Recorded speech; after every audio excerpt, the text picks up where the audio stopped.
Ya kita serahkan aja ke pihak yang berwajib. Ini juga bukan wewenang saya, tapi kalau misalnya suatu saat nanti saya jadi tersangka, saya juga mau seperti dia, ya. Saya nggak akan hadir di panggilan pertama, saya nggak akan hadir di panggilan kedua, ya, dan saya nggak akan hadir di panggilan ketiga, ya. Maksudnya semua harus adil. Apa yang diterima oleh Nikita Mirzani bisa diterima juga sama orang lain.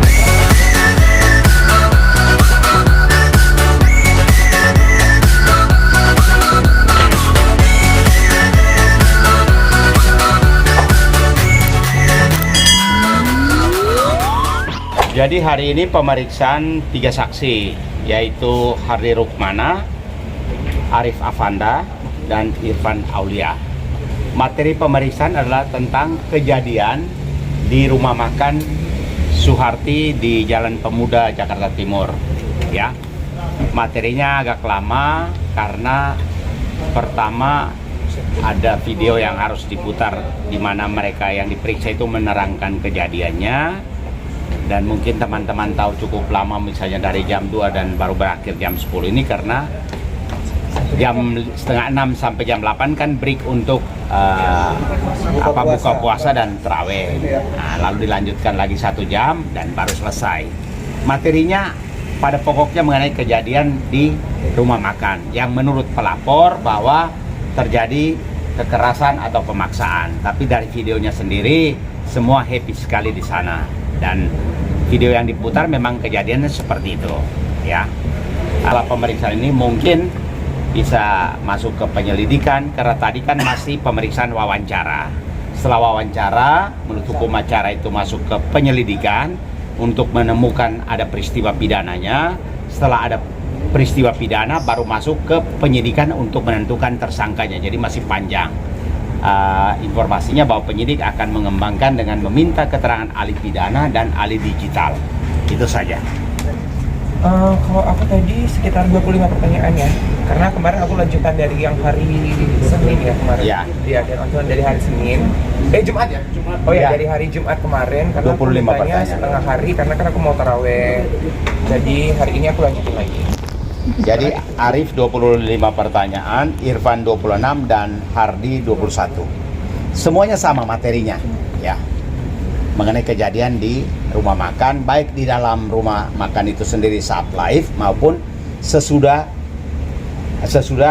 pihak rumah makan meminta mereka keluar dari ruangan karena peristiwanya lampu dimatikan toh oleh pemilik rumah makan dan meminta supaya semua yang ada dalam ruangan itu keluar saja. Ya, begitu kan? Kau jelasin, Fanda. Bantahannya karena di laporan itu kan melaporkan bahwa ada pemaksaan dengan dengan ancaman kekerasan. Di sini kita tegaskan bahwa kita nggak pernah melakukan kekerasan di sini dan juga kita nggak pernah mengancam ya. Tapi nggak apa-apa, setiap orang berhak untuk melapor dan juga nanti akan dikembangkan dan diselidiki oleh polisi lagi ya. Untuk pelecehan sendiri, tujuan ke pelecehannya bantahannya seperti apa? Karena kan tadi materinya nggak ada. Materinya bukan pelecehan. Tidak ada pelecehan. Materinya bukan pelecehan dan kita undangan klarifikasi ini bukan undangan klarifikasi atas laporan pelecehan ya. Undangannya hanya pengancaman aja, ya. Kan kemarin kan digadang katanya ada tidak ada pelecehan, nggak disentuh apa-apanya. Enggak ada verbal pun tidak ada. Jadi tidak ada kejadian yang namanya pelecehan, ya toh. Kemudian yang kejadian di sana itu tadi ditanya penyidik, apa maksud tujuan datang ke rumah makan? Nah, mereka menjelaskan bahwa ketika setelah dari BP POM, karena BP POM pada hari itu mengundang semua yang namanya skincare ini untuk mendapat pencerahan bahwa yang berhak untuk mereview suatu produk hanya BP POM, ya. Tetapi setelah keluar dari BP POM, ada netizen yang menginformasikan bahwa Doktif sedang live. Kemudian disamperin ke sana.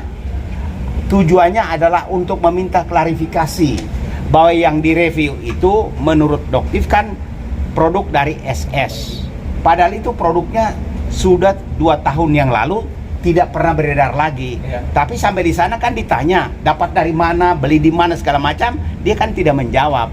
maka di situ terlihat kebohongan dia, gitu loh. Jadi dia banyak berbohong bahwa dia mengatakan bahwa ini produk SS, ternyata 2 tahun sebelumnya produk itu tidak ada lagi. Bahkan kita bisa buktikan kapan beli dari pabrik, kapan didistribusikan ke distributor, dan kapan BP POM menegur supaya tidak beredar lagi. Ada itu semua. Berarti dalam arti gini Bang, berarti dalam arti semua itu bisa dibilang kadang-kadang ya Bang, atau mencari kesalahan Bang? Dia berbohong. Dia kan mau menjatuhkan produk orang. Ini kan persaingan. Jadi dia memang sengaja untuk menjatuhkan, gitu loh. Karena tujuannya kalau memang benar dia mereview produk SS, kan misalnya dia menyatakan membeli di suatu tempat, belinya kapan, di mana tempatnya, supaya bisa diklarifikasi kan. Tapi begitu ditanya tidak menjawab, atau gak, apa kata dia? Dia nggak tahu, dia nggak mau kasih tahu. Pokoknya dia nggak mau kasih tahu dengan dalih dia melindungi reseller tempat dia dapatkan krim MC. Bang, ini kan banyak yang bilang kayak tujuan lu benar tapi caranya yang salah Bang, menyayangkan caranya seperti itu. Mungkin tanggapan lu gimana sih Bang? Menurut saya sih kan situ nggak ada kita nggak ngancam. Kan datang bertanya. Nggak, ini malah di situ juga kita ada jokes ya. Ada jokes yang buat Jokesnya misalnya ketawa. begini, misalnya begini. Lo dapat dari mana? Lo pakai-pakein ternyata apa istilah lo bilang bopeng. Iya. Bopeng ini apa? Bopeng lo ini. Jadi banyak jokesnya dan itu dalam rekaman semua ada. Oke, Ya. Bang, berarti poinnya adalah gini, tidak ada pasal pelecehan seksual yang dilakukan. Enggak ada. Nggak ada ya? Tadi pemeriksaan pun tidak ada. Tidak disentuh, tidak ada ucapan-ucapan yang mengarah ke seksual. Nah, di gambar itu ada seorang laki-laki yang datang terus langsung pergi, itu siapa kalau boleh tahu? Yang mana? Yang dia seolah-olah melakukan provokasi atau Wah, nggak tahu kan, banyak video putarannya banyak Iya, dan tapi banyak orang. kan ada gambar laki-laki datang terus buka baju langsung pergi gitu. Ada nggak?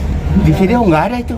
Nggak diperlihatkan. Tadi nggak diperlihatkan. Karena waktu preskon pertama kali Doktip ada hal-hal yang seperti itu dibicarakan. Oh, tapi tadi nggak ditanyakan ya?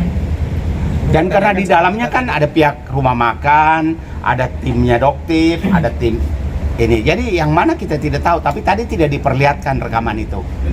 Ya. Mana ada laporan yang beredar gimana sih yang sekarang viral?